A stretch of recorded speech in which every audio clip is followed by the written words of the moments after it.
ایک scenario develop ہوا ہے اور ایک جہاد اور قتال والا معاملہ.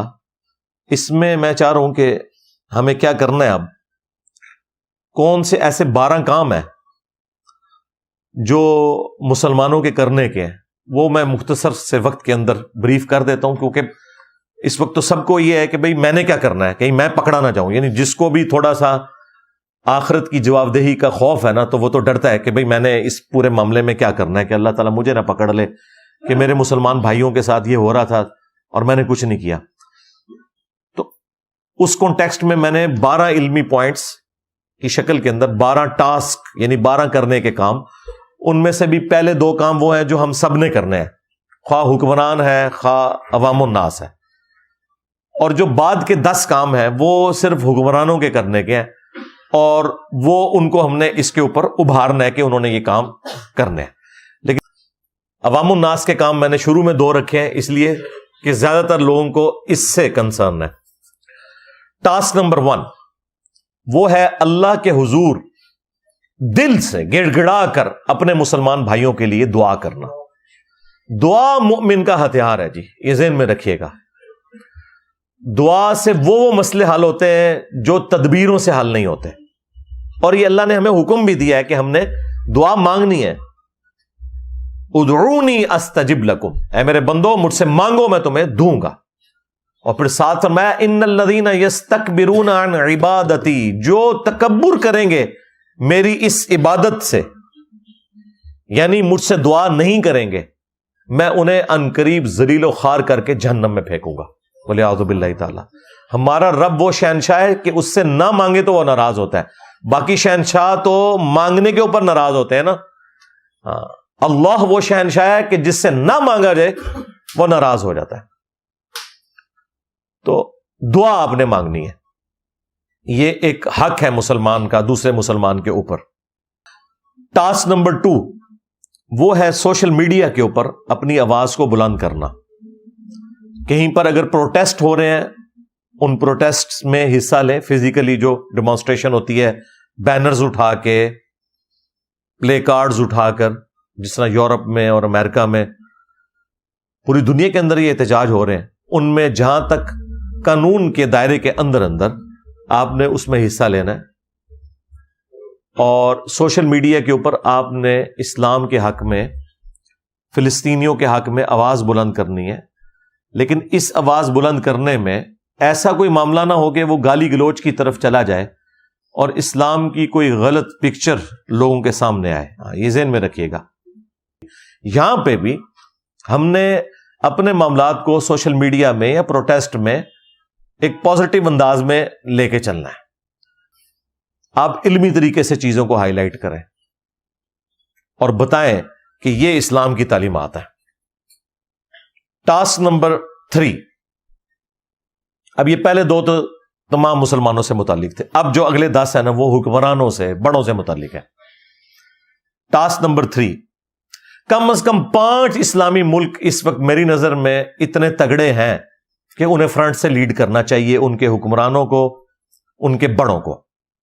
نمبر 1 پاکستان، نمبر 2 ترکیے، نمبر 3 سعودی عرب، نمبر 4 ایران، اور نمبر 5 ملیشیا. یا چلیں افغانستان کو بھی آپ اس میں شامل کر لیں، لیکن چونکہ افغانستان کو ایز اے ملک تسلیم نہیں نہ کیا ہوا. بہرحال ان کو کیا کرنا چاہیے؟ پہلی تو جرت اگر ان میں ہے دکھائیں، تو ان 5 ملکوں کے حکمرانوں کو کہنا چاہیے کہ ہم نے اگلی جمعے کی نماز جو ہے مسجد اقصی میں ادا کرنی ہے. مسجد اقصی تو کھلی ہوئی ہے، بند تو نہیں ہے.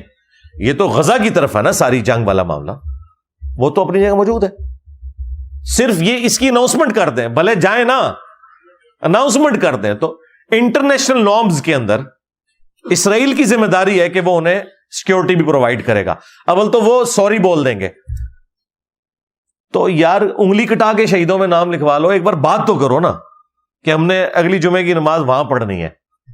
اپنے مسلمان بھائیوں سے اظہار کے لیے، اور اس کے ہم پولیٹیکل سولوشن کی طرف جا رہے ہیں. ٹھیک ہے، ہم بھی یہی کہہ رہے ہیں پولیٹیکل سولوشن ہونا چاہیے. تو اس کی اناؤنسمنٹ کرنا ہی ایک بہت بڑی میں سمجھتا ہوں کامیابی ہے، اگر یہ 5 مسلمانوں کے ملکوں کے حکمران اس کی جرت دکھائیں۔ اور پھر یہ لوگ OIC کا اجلاس بلا سکتے ہیں، وہ ابھی سعودیہ نے بلا لیا ہے۔ یہ آر دلائیں ان یورپین ملکوں کو کہ کل تک تم لوگ رشیا کی جو انویژن تھی یوکرین کے اندر اسے کنڈیم کر رہے تھے اور کہہ رہے تھے ہم یوکرین کے ساتھ کھڑے ہوئے ہیں اور یہ بڑا ملک جو ہے چڑھ دوڑا ہے اس چھوٹے ملک کے اوپر، لیکن یہاں آگے تمہارا بالکل قانون الٹ ہو گیا۔ یہاں پہ پچھلے 70 سال سے ذلیل کر رہا ہے اسرائیل مسلمانوں کو، یہاں پہ بجائے کہ تم مسلمانوں کے ساتھ کھڑے ہوتے اسرائیل کے ساتھ جا کے کھڑے ہو گئے۔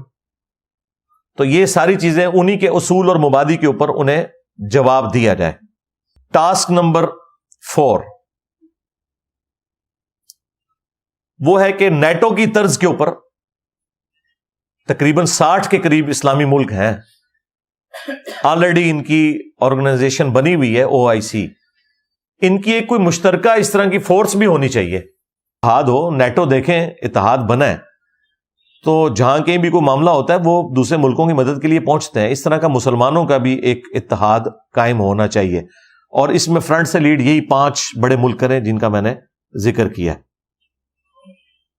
ٹاسک نمبر 5 یہ کڑوی چیز ہے تھوڑی، اس میں ظاہر عوام کا غصہ بھی آئے گا کہ مسلمان حکمرانوں کو ظلم کو کنڈیم کرنا چاہیے۔ دنیا میں جہاں کہیں بھی کسی غیر مسلم کے اوپر بھی ظلم ہو وہ اسے کہیں کہ یہ برا ہوا ہے۔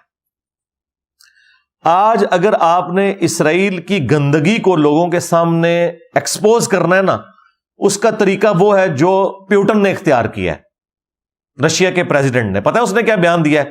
اس نے کہا ہے کہ 2nd ورلڈ وار کے اندر جو نازی جرمنی کا ہٹلر، اس نے جو کچھ ظلم کیا تھا نا، اسرائیل وہی کر رہا ہے۔ میں کہتا ہوں جی اس سے بڑی ادبی گالی اسرائیل کو کوئی نہیں دی جا سکتی تھی۔ ادبی گالی بھی نہیں ہے، اور سب سے بڑی گالی بھی انہیں لگی ہے جا کے۔ اور آج جب وہ گنجے کو ناخن مل گئے ہیں تو آپ دیکھ لیں کہ وہ ہٹلر کی جگہ اب اسرائیل نے سنبھال لی ہے۔ لہذا آپ دیکھیں یہ جملہ تو مسلمانوں کی زبان پہ آنا چاہیے تھا جو پیوٹن کی زبان پہ آیا ہے، کہ اسرائیل وہی کچھ کر رہا ہے جو ہٹلر نے کیا تھا، اس کی نازی پارٹی نے کیا تھا۔ تو اس طریقے سے اگر ہم ظلم کے خلاف آواز اٹھائیں گے، اب یہاں پہ بھی کتنے وہ مذہبی قسم کے لوگ کہتے ہیں جی ہٹلر نے بالکل ٹھیک کیتا سی، انہوں کا علاج ہی یہی ہے۔ نہیں، مسلمان کا یہ کام نہیں ہے کہ وہ ظالم کا ساتھ ہے، ہم مظلوم کے ساتھ کھڑے ہوں گے، خواہ وہ مظلوم کوئی یہودی ہو، کوئی ہندو ہو، کوئی کرسچن ہو، کوئی مسلم ہو۔ پھر ہی جب مسلمانوں پہ برا وقت آئے تو آپ کوئی بات کرنے کے اہل ہوں گے۔ اور یہ میں اس لیے نہیں کہہ رہا، ویسے بھی ہمارے اسلام کی ریکوائرمنٹ یہ ہے کہ ہم نے انصاف کے اوپر کھڑا ہونا ہے۔ سورہ النساء میں ہے نا، خواہ تمہیں اپنے ماں باپ کے خلاف، رشتہ داروں کے خلاف بھی گواہی دینی پڑے، انصاف کے لیے کھڑے ہو جاؤ۔ ٹاسک نمبر 6 OIC کے پلیٹ فارم سے ایک بین المذاہب کانفرنس کا سلسلہ سالانہ بنیاد پہ شروع ہونا چاہیے۔ اس ایک واقعے پہ نہیں، سالانہ کوئی ایک ایسا موقع رکھیں اور اس کا وینیو بھی چینج کرتے رہیں اور اس کی میزبانی بھی چینج کرتے رہیں۔ ایک ایسی کانفرنس ہونی چاہیے جس میں ویٹیکن سٹی کا پوپ بیٹھا ہو، امام کعبہ بیٹھا ہو، ہندوؤں کا ایک بڑا ہو، بدھسٹ کا بڑا ہو، جیوز کا، کرسچنز کا، سارے جو بڑے بڑے مذاہب ہیں ان کے بڑے وہاں پر بیٹھیں اور پیس کے اوپر، امن کے اوپر، کو ایگزسٹنس کے اوپر بات کریں۔ تو یہ بین المذاہب کانفرنس والا سلسلہ ہونا چاہیے ریگولرلی۔ ٹاسک نمبر 7 ہمارے بڑوں کا کام ہے کہ جتنی بھی دنیا میں تنظیمیں اپنی آزادی کے لیے کام کر رہی ہیں، جہاں پر ظلم کی چکی میں وہ نہیں پس رہے، ان کا معاملہ تو ایک الگ ہے، وہاں کی صورتحال کو تو وہاں کے لوگ بہتر سمجھتے ہیں۔ باقی جگہوں پہ پولیٹیکل سٹرگل کے اوپر زور دینا چاہیے، بجائے یہ کہ نان اسٹیٹ ایکٹر ہوں، کیونکہ چند ایک جہادی اسلحہ اٹھاتے ہیں اور باقیوں کی زندگی کو وہ اجیرن بنا دیتے ہیں۔ اسی وجہ سے اب پاکستان نے بھی اپنا وہ سارا کا سارا معاملہ، آپ کو پتہ ہے، کشمیر والا بھی پیچھے کیا، اور ہے بھی غلط تھا، قرآن کی روح سے بھی غلط تھا. قرآن کی روح سے اگر آپ نے جہاد اور قتال کرنا ہے تو آپ نے اعلانیہ عہد توڑنا ہے.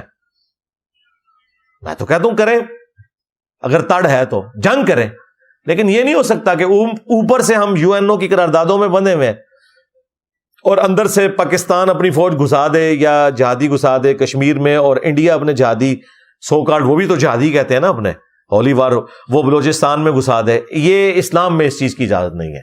سورۃ الانفال میں واضح ہے کہ جس قوم سے تمہارا معاہدہ ہے ان کے خلاف جنگ نہیں کرو گے جب تک کہ اعلانیہ معاہدہ توڑو گے نہیں. اسی لیے مولانا مودودی رحمہ اللہ نے 1948 میں مخالفت کی تھی کہ ہمیں کشمیر میں اپنی فوج نہیں گھسانی چاہیے، اور لوگ بدنام کرتے ہیں جی مودودی صاحب جہاد کے خلاف تھے. پوری دنیا میں جتنے جہاد ہو رہے ہیں مودودی صاحب کی نام کے اوپر ہو رہے ہیں. تو حماس والوں سے پوچھیں آپ کا روحانی پیشوا کون ہے، وہ کہتے ہیں مودودی. تو لیکن وہ یہ کہتے تھے کہ اس طریقے پہ ہوگا جو اسلام نے بتایا ہے، اس طریقے سے نہیں کہ اوپر اوپر امن ہے اور اندر سے آپ ایک دوسرے کی جڑیں کاٹے.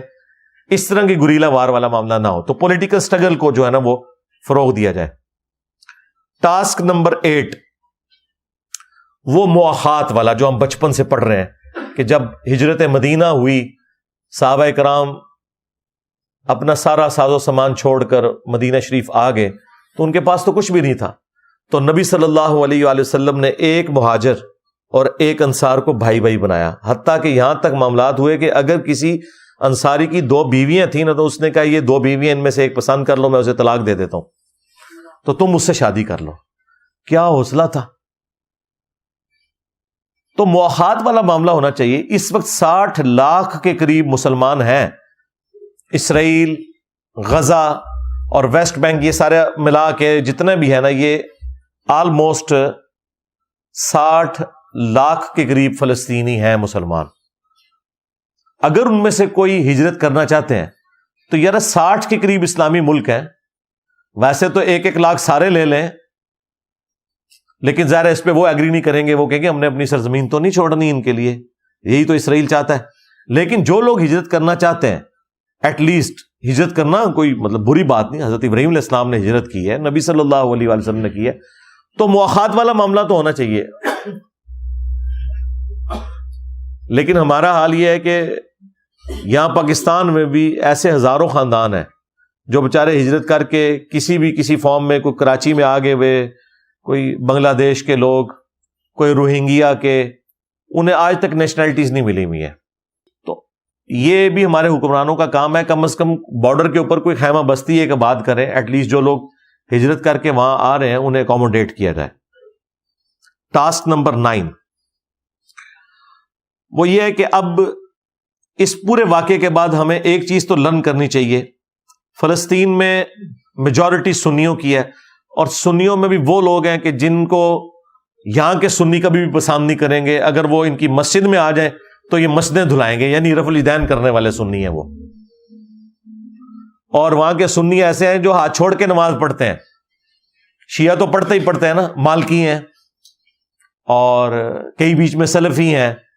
تو اب اس واقعے سے ہمیں یہ لرن کرنا چاہیے کہ ہمیں جو ہمارا دشمن مار رہا ہے نا، وہ وہابی، سنی، شیعہ کہہ کے نہیں، مسلمان کہہ کے مار رہا ہے. تو ایٹ لیسٹ اس کی بنیاد کے اوپر جو ہم نے پراکسی وار شروع کی ہوئی ہیں، ایران اور سعودیہ کی جو پراکسی وار پاکستان میں بھی چلتی رہی، ضیاء الحق کے دور میں آپ کو پتا ہے لاکھوں لوگ قتل ہوئے، مسلمان شہید ہوئے سنی شیعہ فسادات کے اندر.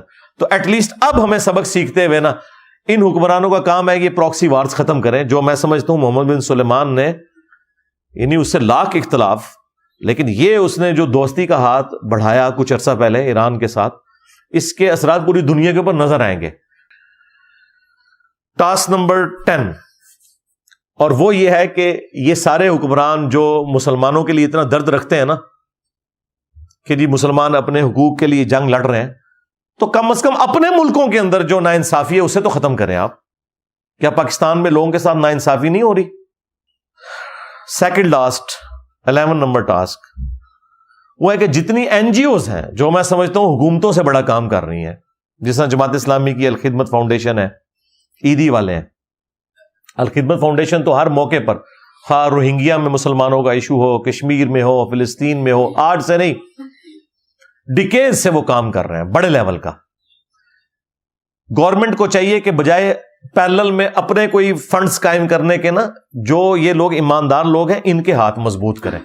ہمارے پاس بھی لوگ آتے ہیں جی چندہ، ہم کہتے ہیں جائے شوکت خانم کو دیں، جائے عیدی والوں کو دیں. میں نے کہا ہم نہیں لیتے، لیکن جو کام کر رہے ہیں ان کے ہاتھ مضبوط کریں. ہر کام میں نے تو نہیں کرنا، جو آلریڈی اس فیلڈ میں اچھے لوگ کام کرنے والے ہیں انہیں سپورٹ کریں. حکومت کا بھی کام ہے انہیں سپورٹ کریں، اور پیرلل میں ان کے اوپر چیک بھی رکھیں. ان میں کہیں ایسی تنظیمیں نہ شامل ہو جائیں جو اپنے مفادات کے لیے کام کر رہی ہوں کہ وہ چندہ تو اکٹھا کرے 50 لاکھ کا اور جا کے نئی گاڑی نکلوا لیں. یہ بھی ہم نے دیکھا ہے خود، اور سارے فرقوں کی تنظیموں میں یہ کام دیکھا ہے، بڑے قریب سے دیکھا ہے. تو یہ چیک بھی ہونا چاہیے. جو ایماندار لوگ ہیں انہیں سپورٹ کیا جائے، اور ان کے لیے ان ملکوں کے بارڈرز پہ پہنچنا آسان کیا جائے تاکہ وہ مسلمانوں کی مدد کے لیے وہاں کوئی چیز لے کے پہنچے. ٹاسک نمبر 12 آخری وہ ہے کہ یہ پرائیویٹ جہاد والا جو معاملہ یہاں پہ لوگ کر رہے ہیں نا پورے دنیا کے اندر، ڈنڈے لے کے جی ہم بارڈر کھول دیں جی مالی، کیا کرو گے؟ کتنے جذباتی جملے ہیں جی، بارڈر کھول دیں ہم نے وہاں جانا ہے جی، کیا کریں گے جا کے؟ جمعہ پڑھنا ہے جی جا کے اتنے اسی تھے تھوڑا جنازہ پڑھیں گے، پھر ڈنڈے اٹھا کے جمعہ پڑھانے جا رہے ہیں آپ. اور آج کے اس دور کے اندر اس طریقے سے جہاد اور قتال ہوتا ہے؟ مجھے بتائیں. پروفیشنل آرمیز چاہیے، جدید اسلحہ ہے. اور اسی پہ میں نے بات کی، کچھ لوگوں نے میرے خلاف کلپ بنا دی ہے جی یہ تو خالد بن ولید رضی اللہ تعالیٰ کی گستاخی کر دی ہے. جن لوگوں کا صحابہ اور اہل بیت سے کوئی لینا دینا نہیں، جو اپنے بزرگوں کے پجاری ہیں، وہ ہمیں بتا رہے ہیں کہ خالد بن ولید کی گستاخی کر رہے ہیں. تمہارا خالد بن ولید سے کیا لینا دینا؟